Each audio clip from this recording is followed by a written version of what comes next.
noches a todos. Muchísimas gracias por estar aquí una vez más. Eh, para nosotros siempre va a ser un placer y un gusto no solo compartir nuestras conversaciones semanales, sino poderles traer y ofrecer y mostrar nuevas perspectivas, eh, llevarlos a conocer y a explorar con otras personas. Esa es la razón por la que hoy está aquí Ignacio Ascensión, a quien le agradezco infinitamente su, su participación el día de hoy con nosotros. ¿Cómo estás? ¿Cómo estás? El gusto es mío. Bueno, yo les cuento un poquito. Yo conozco, entre comillas, a Ignacio hace más o menos 8 meses que lo sigo en redes y siempre todo lo que comparte, lo que escribe, me parece muy profundo, aparte muy original. Es una manera muy suya de hablar de todo lo que significa la experiencia humana. Y siempre me había llamado como la atención para algún día traerlo aquí. Pues las cosas se dieron de forma muy natural y estamos pues hoy aquí juntos. Quisiera, Ignacio, no leer una reseña como se hace muchas veces, sino que nos entremos a lo desconocido y vamos a explorar y a ver qué sentimos ahora. Entonces, por eso quisiera que tú nos dijeras quién es Ignacio desde tu parte más humana. Desde mi parte más humana.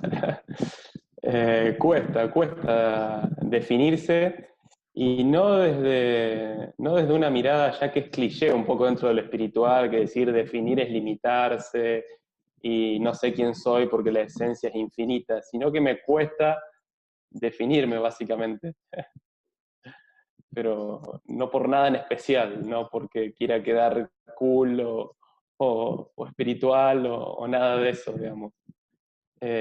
Si querés preguntarme respecto a algo de mi vida, a qué me dedico o qué hago.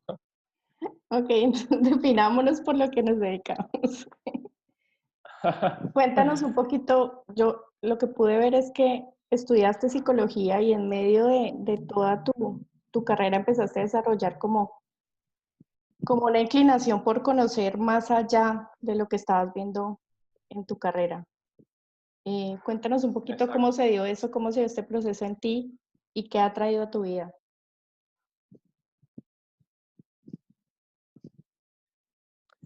Arrancó de una manera natural, o sea, no podía comprender el desapego de lo humano en la carrera, la visión científica, digamos, del observador de afuera que no tiene nada que ver con el ser humano padeciente y que solamente en su cabeza tiene un libro de signos, de síntomas y cuadros psicopatológicos y trata de encajar todo el tiempo a la gente en esos cuadros. O sea, cuando empecé a tener esas materias que de esos temas, o sea, que eran muchas de las materias que definían a la carrera, sí, entré en una crisis de decir, ¿dónde está lo humano acá?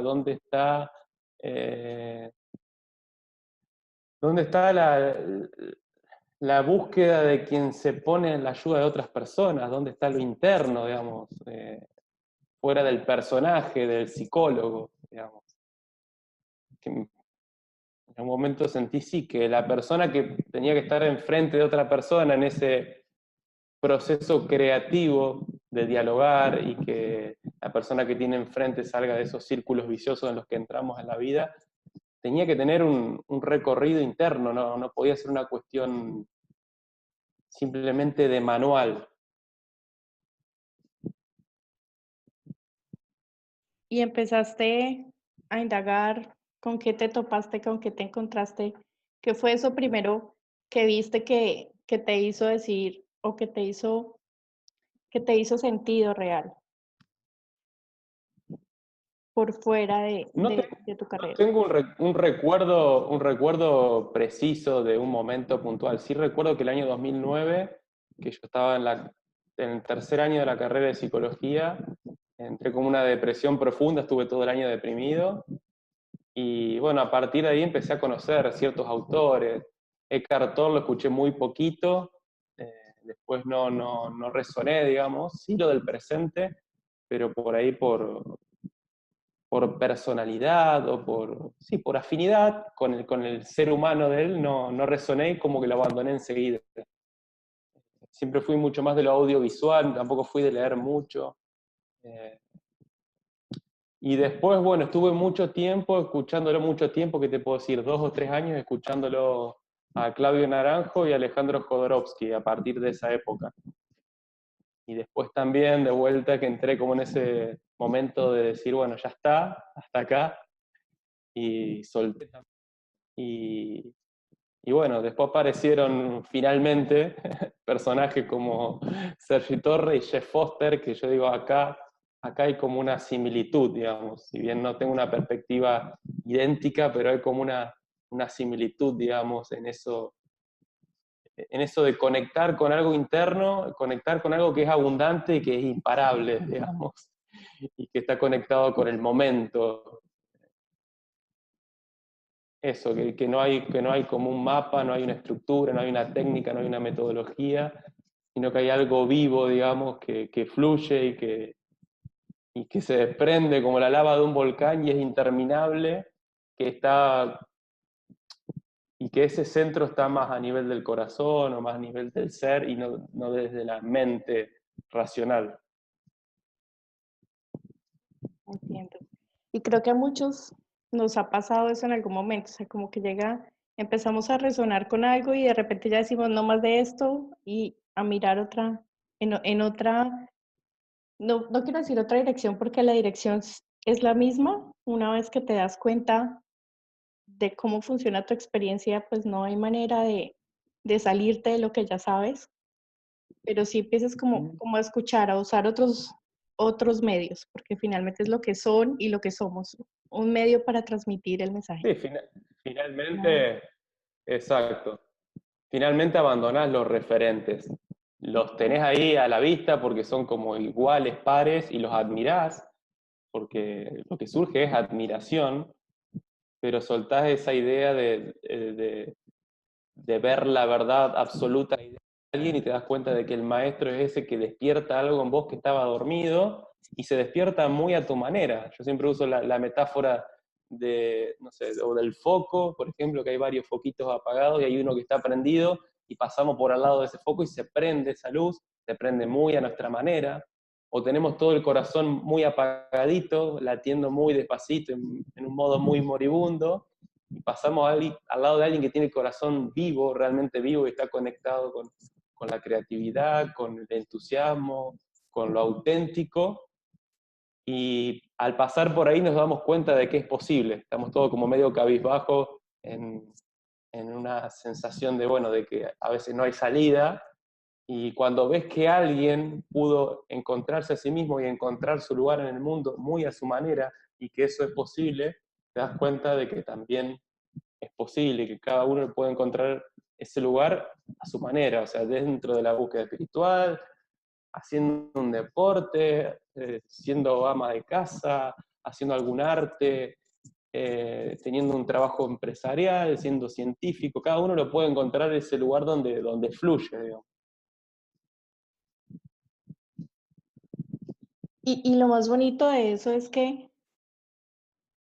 pues finalmente también te libera a ti como de esa presión que traería al ser el referente de alguien, ¿no? O sea, Exacto. me estás mirando a mí. Entonces es construir un personaje nuevo, ahora más bonito, entre comillas, para defender esa imagen del referente y abandonar un poquito lo que es realmente la experiencia presente, ¿no? Entonces es bien liberador cuando empiezas a entender esto y empiezas a entender que, pues que cada uno tiene su propio camino, cada uno es su propio maestro, aunque aún no se den cuenta de ello. Así es. ¿Ok? Pero es respetable también los procesos donde alguien pone por encima de sí mismo a alguien y se queda ahí como escuchándolo durante años. Cada uno tiene su momento, en algún momento se dará cuenta, bueno, hasta acá, o sea, ahora a poner yo los pies sobre el mundo y a plasmar mi autenticidad, dejar de estar bajo la sombra de alguien. Tampoco empezar a rechazar a esa persona, sino darte cuenta de que tiene despierto algo que vos también lo podés tener despierto. y Claro, seguir admirándolo, seguir admirando lo diverso, las diferentes individualidades que están conectadas con eso esencial, ¿no? claro. Digamos que lo decía más desde la perspectiva de la persona que va a transmitir el mensaje, del terapeuta que va con su paciente, en tu caso. Te libera un Ajá, poquito el entender que el aprender a respetar ese proceso de tu paciente o de exacto, las personas que van a tus charlas y talleres. exacto. Y cuando estás del otro lado es como que entiendes en ese momento que vas a ver a alguien o vas a compartir un taller o una charla con X persona, dirigida por X persona, no por, no porque creas que vas a obtener algo de eso, sino simplemente porque disfrutas el espacio de compartir esa verdad. Y Así desde ahí es. también se vive de una forma distinta. Sí, si no es mucha presión. Exacto. Bueno, yo quisiera mirar si hay alguien que quiera preguntar. La verdad es que, pues normalmente nuestra reunión tratamos de que sea bien fluidita, con todos participando, que aprovechen que está Ignacio aquí. Eh, por ahí les he compartido algunos de sus escritos y sé que les han gustado porque me han escrito al respecto. Entonces, por favor, cero timidez.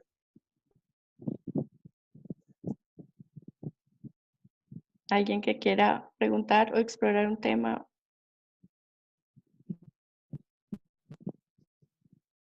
Marce, Cualquier cosa es bienvenida. Marce y luego Pilar. Marce, dale. Te desmuteo. Ya. ¿Estás escuchando? Sí, perfecto. Bueno, ¿cómo estás, Ignacio? Ya nos habíamos visto un momentico. ¿Cómo estás, Marcela? Bien, gracias. Mira, te digo una cosa. Yo también soy psicóloga y sabes que me gustaría como que tú me comentaras cómo, Se escucha un poquito bajo, ¿puede ser? ¿cómo? Sí, se escucha un poquito bajo. Ah, ya. Si se puede subir, si no, no importa. Trato de escuchar. Espérate un minutico.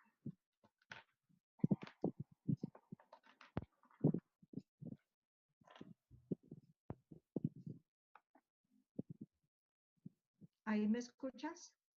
Un poquito mejor, sí. ¿Un poquito más mejor? Sí. Más mejor.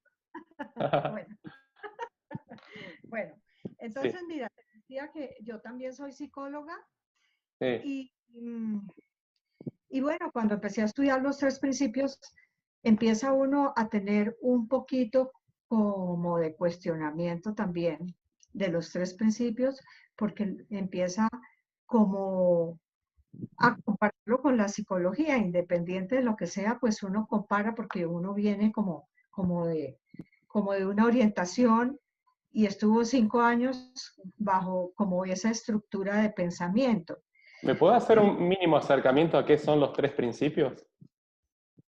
Los tres principios. Ah, ¿tú no conoces nada de los tres principios? No, Entonces, entonces no. Bueno, entonces no. hagamos una cosa. La pregunta te la dirijo de otra manera. Dale. Cuando tú empiezas, digamos, a aplicar todo lo de la psicología y a estudiar y a practicarla, y depende de donde como tú ya te hayas orientado en tu trabajo, empieza uno de todas maneras a cuestionarse y quiere ver algo más, algo diferente o algo que como que realmente no le acaba de llenar. ¿Qué fue eso que tú pensaste que querías ver más y cómo lo encontraste? Es que en realidad siempre estuve como en una duda existencial respecto a mi vocación. Al día de hoy la sigo buscando. Yo había empezado medicina, dejé medicina, me encontré con un psicólogo que hacía orientación vocacional, me dio dentro de las carreras humanísticas y orientaba a lo humano. Finalmente decidí psicología, pero o sea, no es que la culpa la tiene la carrera, quizás la carrera es científica y hay personas que quieren ir a estudiar bajo ese paradigma científico.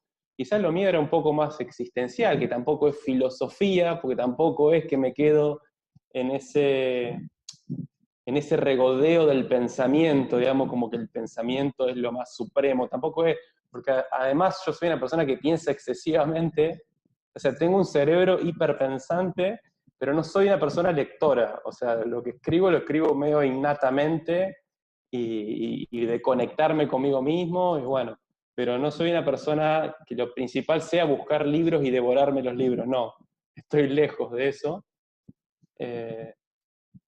Pero me alejé básicamente de esa mirada porque era una mirada así que no...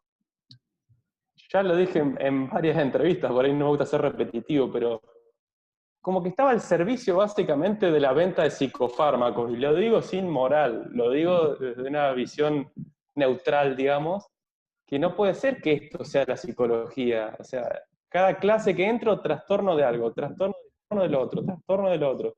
Y yo digo, no es que no haya sufrimiento, porque hay sufrimiento. Tenemos una personalidad con un patrón, con una forma habitual y automática de pensar, sentir y hacer. Y estamos muchas veces metidos en círculos viciosos y estamos como presos de nuestro personaje. Pero no, esto no es la psicología. O sea, empaquetar a la gente en diferentes trastornos y ponerlo a la par de un vademecum de psicofármacos, y para cada trastorno hay un psicofármaco. Y yo decía, no, esto está al servicio de un sistema que tenemos que estar activos todo el tiempo, no parar y seguir trabajando y produciendo y consumiendo, etcétera, etcétera. Y lo digo desde la neutralidad. Hoy en día no es que me indigno ni nada, con nada de eso, digamos. La responsabilidad es yo, dentro de ese sistema, despertar algo nuevo. Ujú. Sí, y realmente, pues, lo que tú estás diciendo, sí, sí es algo que lo hace a uno cuestionarse y pensar que hay otras cosas diferentes que lo llenan a uno más que ponerse uno a rotular a las personas bajo ciertos nombres, ¿no? Este es esquizofrénico, este es paranoico, este es bipolar. Entonces, pues, porque es algo que limita demasiado ver a las personas bajo ese rótulo. Y finalmente, pues, por ejemplo, yo estudié psicología, pero nunca pensando en trabajar en la parte clínica, porque eso no me llamaba la atención, aunque la clínica es la columna vertebral de la psicología. Pero sí, empieza uno a cuestionarse y eso es lo bueno, ¿no? Que Exacto. finalmente empieza uno a buscar otras cosas hasta encontrar algo que lo llene a uno y que le dé como respuestas. Así Entonces, es. como que se le Además, amplían las... duele, desde el vamos duele rotular a la gente, diagnosticar, porque cuando uno entra en esta búsqueda espiritual, te hace como más sensible a la inmediatez del juicio, como que lo recibís inmediatamente. O sea, si yo estoy juzgando a alguien y estoy etiquetando, y yo automáticamente puedo ser etiquetado también. Y si yo estoy como psicólogo, y también tengo mis vicios de personalidad, y también por algo estudié psicología, y también tengo una personalidad que se preocupa todo el tiempo por entender qué pasa con los seres humanos. O sea, nadie queda exento de eso. Entonces, es un poco también por inteligencia. O sea, yo no quiero ser rotulado ni etiquetado, por más que a veces la gente lo haga igual, entonces no lo voy a hacer con nadie. Qué chévere, Ignacio. Muchas gracias. A vos, Gracias, Marce. Gracias. Gracias. a vos. Bueno, hola Ignacio, un Hola, gusto tenerte al frente. igualmente. Yo realmente, escúchame, a mí me llama mucho la atención que he leído un poco de lo que piensas sobre el fanatismo y quería un poquito hablar porque me quedaron algunas dudas y ahora teniéndote al frente me encanta preguntarte que a mí también me ha sonado mucho y yo también me he hecho las mismas preguntas, no solamente sobre el dogma, porque ahí es cuando los fanatismos no son buenos, según yo, o sea, ni buenos ni malos, pero todo fanatismo como que te lleva a un camino en el que yo no estoy de acuerdo, ¿no? Y me gustó muchísimo tu forma de enfocar en la parte política y quería un poquito que me expliques por ahí y además complementar con el tema filosófico, si la filosofía se vuelve como un método de vida, o realmente la filosofía es otro tipo de fanatismo igual de los que te acabo de mencionar. Ujú. Bueno, yo no sé cómo está en Colombia el tema de la política, pero asumo que es algo mundial el tema del fanatismo. Yo estoy en Bolivia y el tema En político Bolivia. está, ajá, y realmente estamos en una situación fatal. Ajá. Más o menos siguiendo los pasos de Venezuela y por ahí vamos, ¿no? Entonces, eh, me gustaría muchísimo tu opinión porque me ha gustado muchísimo tu enfoque y nunca lo había escuchado antes y era una inquietud que me venía, ¿no? Y al haberte escuchado me ha sonado muchísimo. Yo te reconozco, así como soy una persona que innatamente no lee, no Ujú. es algo que me, o sea, que me tiente a hacer. Sí, lo hago por internet, soy como muy millennial, entre comillas, pues ya tengo 31 años. Leo cosas rápidas, contundentes, que es mi forma de escribir también, como contundente y directo, nada de divagar. Por eso también, y con lo político, es algo innato también no comprender el lenguaje político. Cuando se vuelve tan abstracto, no lo comprendo, pero sí puedo comprender el trasfondo emocional que existe dentro de cualquier discusión política, dentro de cualquier pugna, pelea, conflicto intenso en política, sucede algo que es muy simple y caricaturesco, y sucede en cualquier lucha, en cualquier división, en cualquier división donde hay dos polos enfrentados, y es que debajo de todo lo que yo estoy escupiendo por mi boca, incesantemente criticándote, diciendo que no tenés razón, hay dos pensamientos. Soy más inteligente que vos, soy más culto que vos porque leí más, entonces entiendo mejor cómo funcionan las cosas y de qué va la situación en el país y en el mundo, y tengo más sensibilidad social. Es decir, a mí me duele más lo que le pasa a la gente que a vos. Vos vivís en tu burbuja y no te importa nada, o sea, el resto. Y del otro lado, lo mismo, con otra bandera política que aparentemente es la opuesta, diciendo lo mismo, soy más inteligente que vos, tengo un pensamiento más abstracto y puedo llegar a comprender cosas mucho más profundas que vos, y tengo más sensibilidad social que vos. Los dos con esos pensamientos de base en una discusión no van a llegar nunca a un acuerdo, no van a llegar nunca a un acuerdo ni empezar a negociar, a debatir, a ver la cosa así, desde una humildad, o sea, porque en el fondo no tenemos idea de cómo funcionan, cómo mejorar la cosa a nivel político, porque si no ya lo hubiésemos solucionado. Pero sí está claro que de esa manera arrogante no vamos a ningún lado, porque lo venimos practicando durante años y años y años y años y años. Y la política en sí, lejos de toda moral, como una cuestión descriptiva, otra vez como con la psicología, me parece antigua. Me parece antigua como la religión generando autoculpa y culpa de los demás, y y el castigo divino, me parece antiguo. La política, cuando alguien se para y hace con la manito así, y hay un pueblo que aplaude cada cosa que dice, sea de un lado, sea de otro, sea de izquierda, sea de derecha, sea eh, conservador o progresista, o sea, desde lo económico, desde lo cultural, desde lo que sea, eh, no me parece contemporáneo, ya me parece que algo como antiguo, y siempre hay intereses, o sea, no hay un, mirá, te soy honesto, quiero que gane tal político porque si no siento que no voy a llegar a fin de mes, o siento que no voy a, con mi emprendimiento me va a ir mal, siento que la voy a pasar mal, si no llego a fin de mes la paso mal y me estreso, y no puedo ver a mi familia feliz. No, siempre ponemos como que nos importa socialmente todo primero, y debajo de ese discurso escondemos nuestros intereses personales, que todos los tenemos y son válidos, y todos tenemos intereses y está bien, pero si no reconocemos los intereses, te cuento cuáles son mis intereses y cuáles son mis miedos, ahora contame vos cuáles son tus intereses y cuáles son tus miedos, y a partir de ahí podemos empezar a conversar. Todo lo otro es una pelea que no tiene sentido.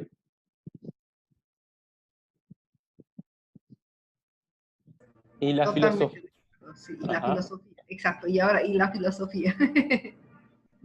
¿A qué le llamás vos filosofía? Y repetime un poco la pregunta con respecto a la filosofía. Sí, dentro de la filosofía también puede haber un fanatismo, siendo que la filosofía es emergente, no es innata, y si, y si tú lo ves como un medio de vida o también es algo que, como hemos hablado, como me has comentado, cómo piensas de la religión y de la política, ¿cómo la ves a la filosofía?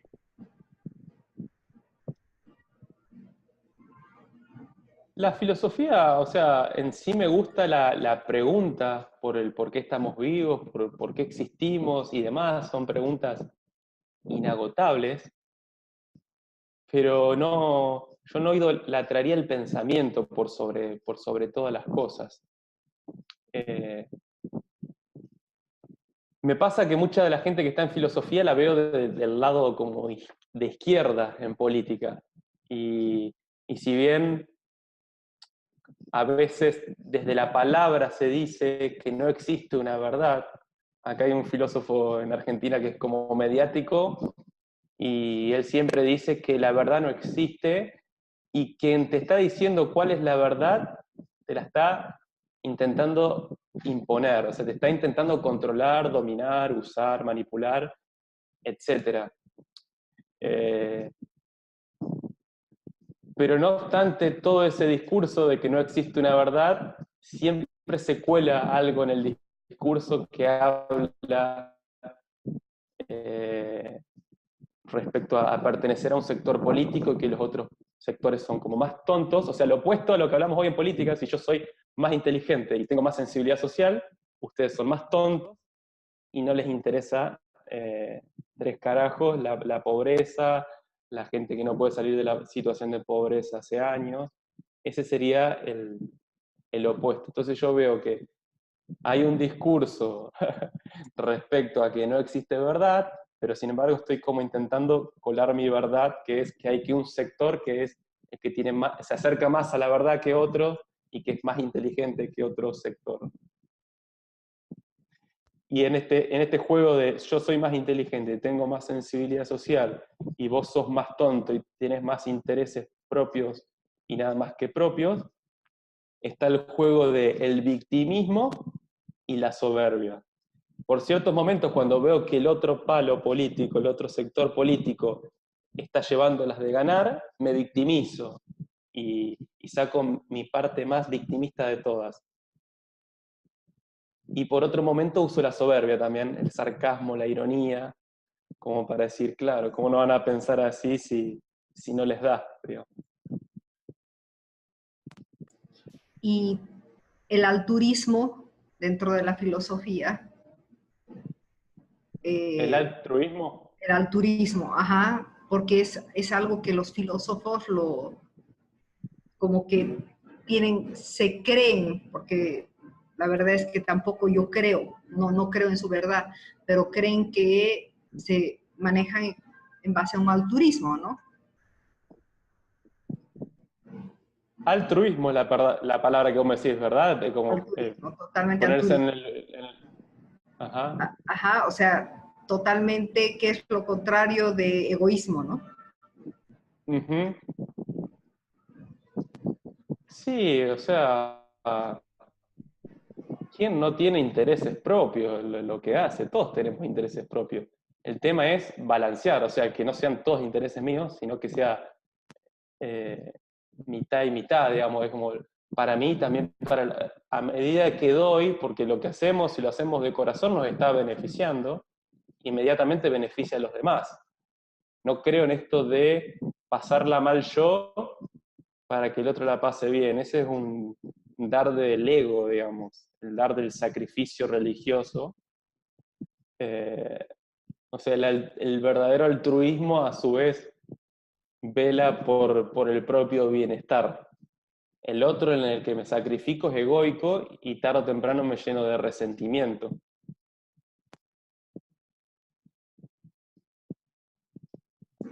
Muchísimas gracias, sí, entendí De bien. nada. Y además Gracias. entendemos que el dar viene por un momento donde uno conecta. O sea, yo no puedo exigirte a vos que empieces a dar y demás, porque sé que a través de la exigencia nadie cambia de actitud, o que dejes de tener tal actitud, que dejes de ser corrupto, que dejes de... Sí, está la ley, si la ley puede acomodar los excesos y las corrupciones y demás, estaría buenísimo. Acá en Argentina parece que el sistema es tan corrupto que, o sea, que quien controla a los corruptos es todo el mismo juego, ¿no? Pero pasa por comprender que el que tiene una voracidad de robar y estafar y demás, no es una persona que esté en paz, no es una persona que esté en paz. Porque si no, en realidad lo que mostramos es como una cierta envidia cuando nos indigna tanto la vida del otro. Creemos que ellos tendrían una vida feliz de esa manera, o sea, pasando por arriba de un pueblo, eh, usando plata de los impuestos, o sea, de impuestos de gente que a lo mejor llega justo a fin de mes y ellos a través del impuesto se hacen millonarios. Creemos que son felices, o sea, pero en el fondo, estimo que son personas que no están en paz. Entonces la única manera como de que hagan un clic es uno, tener una existencia coherente y responsable y dejar de atacar, porque cuando atacamos a los demás y señalamos, las otras personas que hacen se cierran más en la misma posición y nos señalan a nosotros.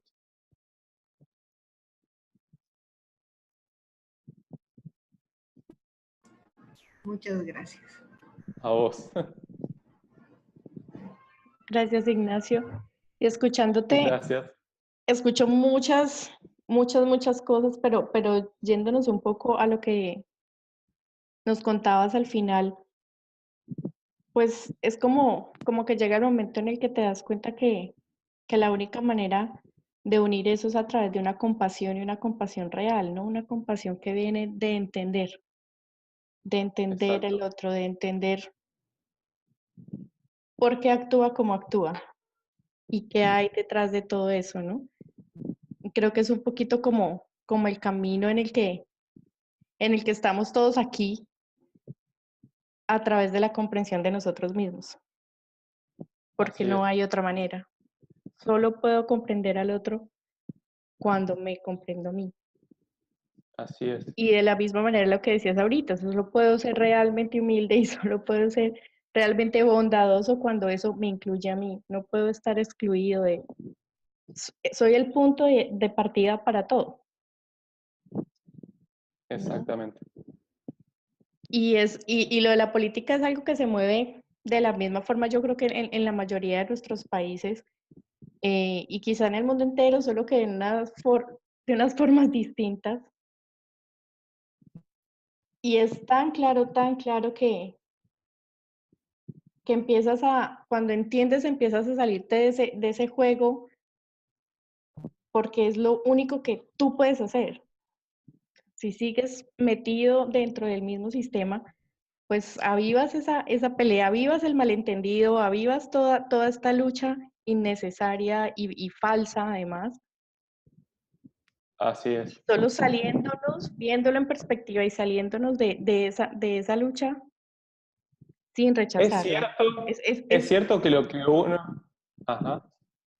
es como, ok, esto está sucediendo, sí, pero yo quiero entenderlo y trato de entenderlo y voy más al fondo de...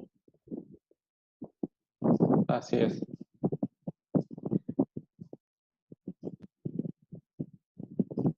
Sí, me ibas a decir, ¿es cierto que? Ah, te iba a decir que es cierto que lo primero de todo es la responsabilidad cuando uno prende la televisión, porque lo político y todo este tema de conflictos, o lo ves por televisión, o a veces si no ves televisión, te aparece como sugerencia en YouTube y te terminas tentando y terminas entrando. Es cierto que lo que uno ve también es reflejo que uno lleva adentro, pero también es cierto que no es bueno estar, o sea, que cuando uno deja varios días de consumir ese tipo de conflicto, porque aparentemente nos gusta el conflicto y somos adictos al conflicto y por eso los noticieros venden. Por eso los noticieros cada vez más son los casos de gente que y empiezan con esa voz y me quedo prendido.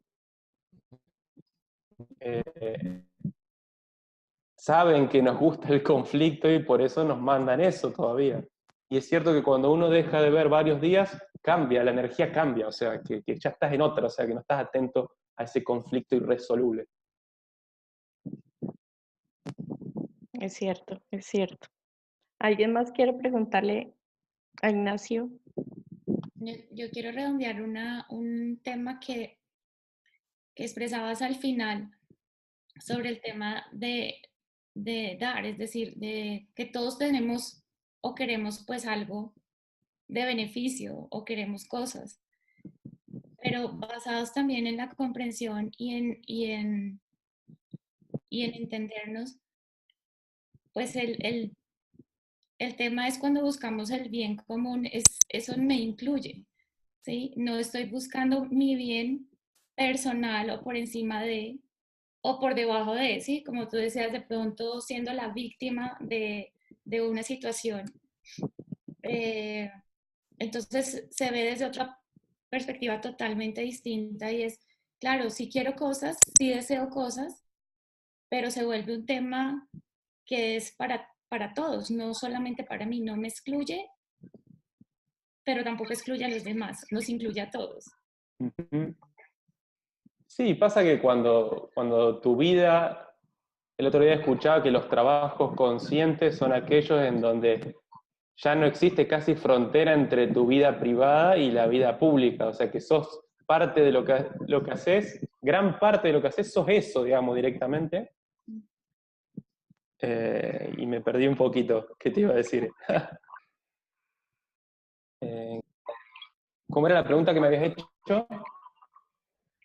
No, estábamos comentando sobre lograr cosas que sean, o sea, que me incluyen dentro de lo que quiero y no solamente a mí, sino que es como un bien Ya me general, o sea, acordé es qué te algo iba a decir. para todos. Ok. Que la mayoría de esos intereses egoístas, intereses como de sobrecompensación que uno tiene y que pasan por encima de los derechos de los demás, es cuando no está en ese trabajo consciente.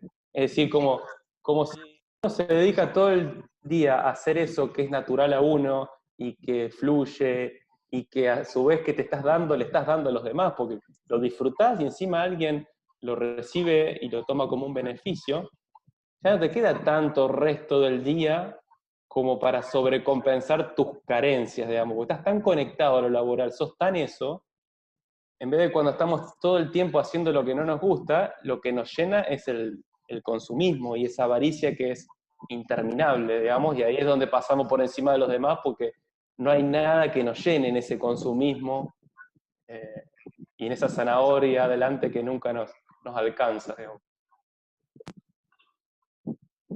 Así es.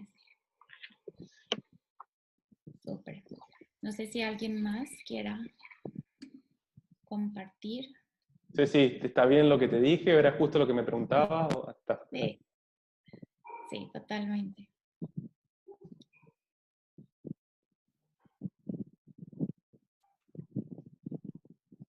¿Qué quieres hacer tú, Ignacio?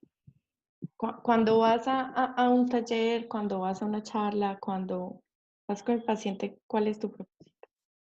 Pues yo sé que está esta frase de, ay, voy sin un propósito porque a futuro y demás, pero hay algo que te mueve allí, que tú quieres que ellos se lleven, ¿qué? Que entiendan qué. Ujú. No me pongo ninguna exigencia, digamos. Sé que la responsabilidad es individual y que nadie puede salvar a nadie. Y que también un poco esto de creer que el otro está en una desventaja ayuda a corroborar que el otro está en una desventaja y lo pones en una situación inferior a vos, donde vos tendrías que salvarlo. Prefiero pensar que la otra persona está en el momento que tiene que estar, viviendo lo que tiene que vivir, y a partir de eso entro en conexión, digamos, con temas que me interesan, sí, con temas que me están rondando, porque en definitiva los talleres termino poniendo un tema que en esa época más o menos anduve en eso, que publiqué en las redes sociales acerca de eso, y trato de ir para adentro, arranco con una meditación y una cuestión muy introspectiva, de ir muy para adentro. Y si hay un objetivo que me viene ahora, así tipo asociación libre, es despertar, como hoy te hacía la metáfora del foco o del corazón, o sea, que el otro se dé cuenta de que es posible, digamos. Cuando está en esa desesperanza, en esa apatía, es posible vivir mi autenticidad y encontrar mi lugar en el mundo, y no que tenga que sobreadaptarme y quedar muerto en vida en el camino, digamos. Y despertar a esa verdad, pues es hermoso para cualquier ser humano. Así es, Indiscutiblemente cambia la experiencia.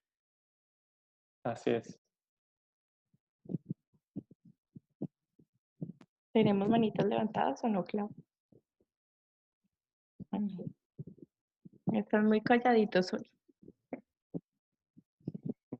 Cuando tú, es muy particular porque justo lo que dices de, llevo temas que me han rondado esos días o sobre lo que he estado viendo cosas, y es lo que nos pasa a muchos. Y en algún momento leía que finalmente el maestro, entre comillas, enseña lo que quiere aprender.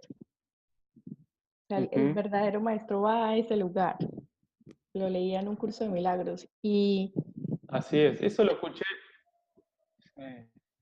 hizo tanto sentido, o sea, como que en ese momento, ya entiendo, porque sí nos pasa, o sea, de determinada manera todos lo que tenemos allí fresquito, lo que tenemos en el presente es lo que nos da el alimento para todo, o sea, para la conversación, para el taller, para la misma sesión con un cliente. En nuestro caso, aquí la mayoría somos coaches, con un paciente en el tuyo, pero, pero es ahí, es estar ahí, más allá de la historia, más allá de, porque todo se hace antiguo, como tú decías ahorita respecto a la psicología y respecto a la religión. Finalmente todo se hace antiguo. Y hay cosas que Así huelen más antiguo que otras, pero todo sigue es. siendo Ujú. antiguo. Cuando no estamos aquí sintiéndonos, viéndonos, y ahí tenemos la señal más clara de para dónde coger. A veces la gente dice, ¿y para dónde cojo? Y lo tenemos ahí, pero Ujú. nos Después rehusamos hay a estilos sentir. de personalidad también. Hay estilos de personalidad. Lo tenés a Sergi Torres o Jeff Foster, que son por ahí como más desordenados como yo, pero después tenés a Corbera, o lo tenés a Borja, que por ahí es más ordenado y las prepara las conferencias y tiene su papel, digamos, en un atril, y están espectaculares las conferencias, y algunas personalidades, o sea, son como más intelectuales y más de orden y de lógica, otras personas son como más caóticas, hay personas que son como más con energía femenina y más de conectar con lo sutil, y hay otras personas que tienen una energía más de plasmar en el mundo, y no hay un personaje, digamos, que sea mejor que otro, sino que a cada uno le sirve más uno que otro. Lo importante es que se vuela esa verdad, digamos, que no está hablando eh, simplemente como una cuestión comercial, digamos, que se nota cuando algo es fingido, por lo menos desde mi parte. Sí, y seguro que le pasa a la mayoría de la gente. O sea, sabemos cuándo está lo comercial detrás, por encima de lo que pueda ofrecerse en el momento, en el instante. ¿Yo sabes por qué miro todo eso sin ningún tipo de moral y desde la neutralidad? O sea, ponerle que haya alguien dentro de la espiritualidad o dentro del mundo de la sanación emocional que sea como marketinero, o que venda o que lucre o que haga mucha plata con eso, y en el fondo no lo está haciendo de corazón, sino que encontró como una beta económica. No le pongo yo moral, porque yo apuesto todo el tiempo a la inteligencia de las personas. Cada uno sabrá desde qué lugar hace las cosas, a la hora, bueno, de si está siendo más honesto o menos honesto desde el lugar desde el quien imparte, pero desde el lado de quien consume, o sea, desde el público, yo apuesto como una inteligencia más despierta o menos despierta, donde cada uno está eligiendo. A veces voy a un lugar para que, no sé, para que me mientan un poco, para que me motiven o como para que me den técnicas o recursos, pero yo sé que no está ahí la respuesta. Si recursos hay en todos lados, recursos están en internet, técnicas están en internet, y puedo pasar años y sin embargo no me sacia eso nunca, no me da una respuesta. Pero yo apuesto que hay una persona que consume que tiene una inteligencia. Es lo mismo que alguien vaya a un psiquiatra y le digan, y tenés trastorno de no sé cuánto y tenés que tomar tales y tales pastillas por mes. En la conciencia del psiquiatra quedará, si lo está haciendo solamente para que el laboratorio le permita viajar a un congreso al exterior. Pero no obstante eso, yo como paciente, pues si no, o sea, no me resuena esto, o sea, no me resuena, me voy por otro lado, elijo a otra persona, le consulto a otra persona, no me resuena que sea un enfermo crónico hasta el resto de mis vidas. Eso me suena más a la enfermedad crónica, tanto médica como psicológica, me suena más a asegurarse un cliente en la farmacia hasta el resto de su vida. Entonces digo, bueno, objetivamente, no, me voy por otro lado. Es lo mismo que vaya a un médico y me diga, tenés 6 meses de vida, y mi corazón me dice, no, no me quedan 6 meses de vida, yo voy a consultar por otro lado. Consulto por otro lado y me dicen un paradigma totalmente nuevo, un paradigma espiritual, que la enfermedad viene a sanarte, que ponete en coherencia, que sé vos mismo, que deja de sobreadaptarte, que deja de victimizarte, que responsabilizarte. Y bueno, yo me quedo con la palabra de no con el médico, pero no lo voy a ir a denunciar al médico y hacerle quilombos legales, porque no me da paz eso tampoco. Entonces yo opto por la inteligencia siempre del que está del lado del supuesto victimario y de la víctima, o del que vende y del que consume, digamos. Sí. Justo recuerdo hace poco, a mí me suelen dar dolores de cabeza fuertes y un médico me recetó unas pastillas para la migraña, que son muy buenas, excelentes, no sé qué. Entonces, obviamente llegué a investigar acerca de las pastillas y son pastillas que se usan para tratar depresiones, pero que sirven para los dolores de cabeza y pues tendrá todos los efectos que tenga una persona depresiva. Entonces, lo depresiva, entre comillas, primero que dije, pues no, a la basura, ¿no? Fue como esa opción de decidir, pero esto me lleva a una pregunta que hacemos muchas veces a nuestros invitados, porque muchas veces no la hacemos, porque ha sido tema de exploración miles de veces, y es en el tema de elección. En el tema De elección, ¿cómo sí, ves tú nuestra intervención? O sea, ¿qué tanto existe el libre albedrío para ti? ¿Cómo es tu experiencia del libre albedrío? del libre albedrío de parte de quién.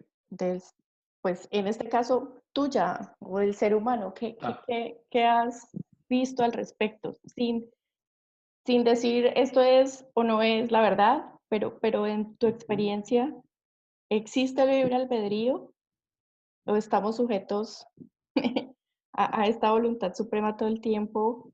O, sí, ¿cómo es para ti esa experiencia del libre albedrío? Bueno, Jeff escribe muy bien en un texto que él escribe respecto a lo relativo y lo absoluto. Y él dice que es paradójico, pero que ambas verdades están en armonía. No recuerdo a cuál le atribuye la palabra relativo y a cuál absoluto, pero uno es como la psicología que él llama más, la espiritualidad que él llama como más masculina, que es la espiritualidad más racional, más el otro no existe, todo es proyección tuya, estás proyectando todo, ese dolor que sentís por la muerte de alguien es ilusorio, es el dolor de tu ego, como una espiritualidad más, que a veces si se excede en lo masculino y se pone muy racional, es una espiritualidad desapegada, sin corazón. y él habla de una verdad absoluta y una relativa, en cuanto que hay una verdad que es que no hay nada que hacer, que todo lo que existe existe ahora y que es como es y que ya estamos sanados, que no hay que hacer nada. Estamos así como estamos sanos, digamos, no hay que hacer nada porque somos lo mejor que podemos hacer aquí, ahora. Y la otra es la espiritualidad como más femenina, que es la de proceso, que sería como desde la psicoterapia gestáltica, siempre hay algo que sanar. Que está bien en cierto punto que haya procesos, que haya cosas que sanar, cosas que integrar, etc. Pero tampoco lo puedo llevar al extremo de que siempre hay algo que sanar y siempre estoy atrás y siempre me estoy quedando con algo que sanar, que ahí estaría como ahí sí estaría como el trabajo de uno, el libre albedrío en cuanto a integrar, aceptar, eh, integrar este dolor acá, integrar esta ira acá, integrar cualquier sentimiento que aparezca en mí.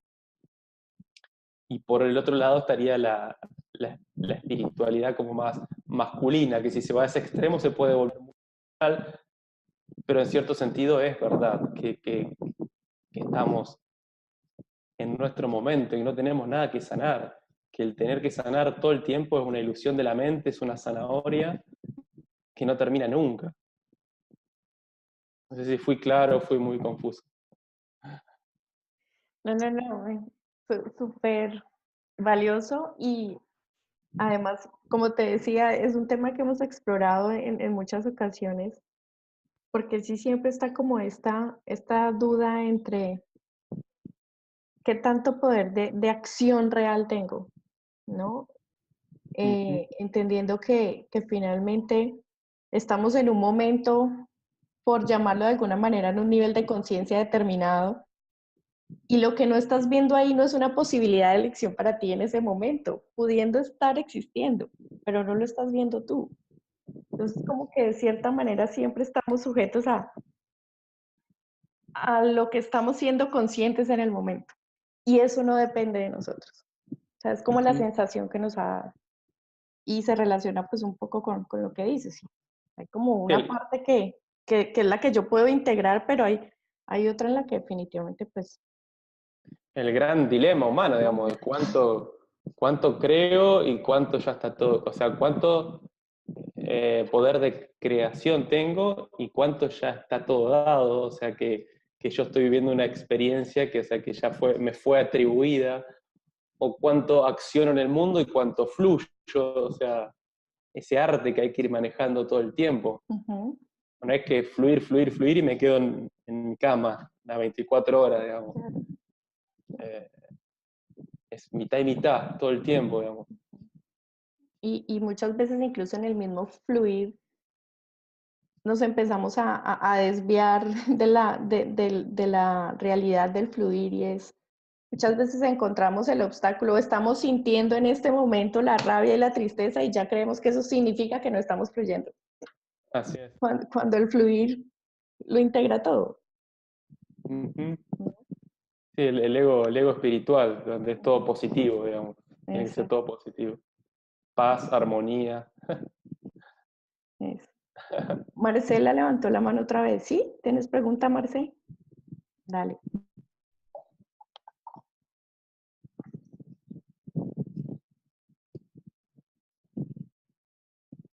Ya te escuchamos.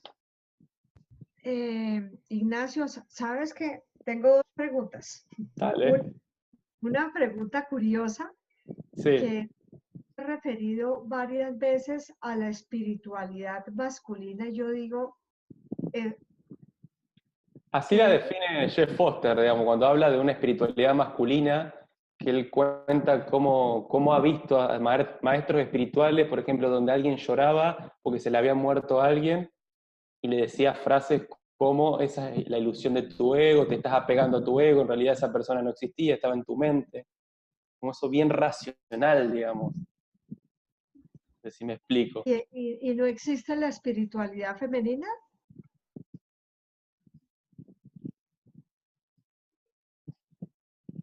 Es cómo lo define él, digamos, es esa división que hace para mí. O sea, no tengo una distinción clara de la espiritualidad masculina y femenina, digamos. Sí entiendo lo de las energías masculinas, que hay una diferencia y que todas las tenemos dentro.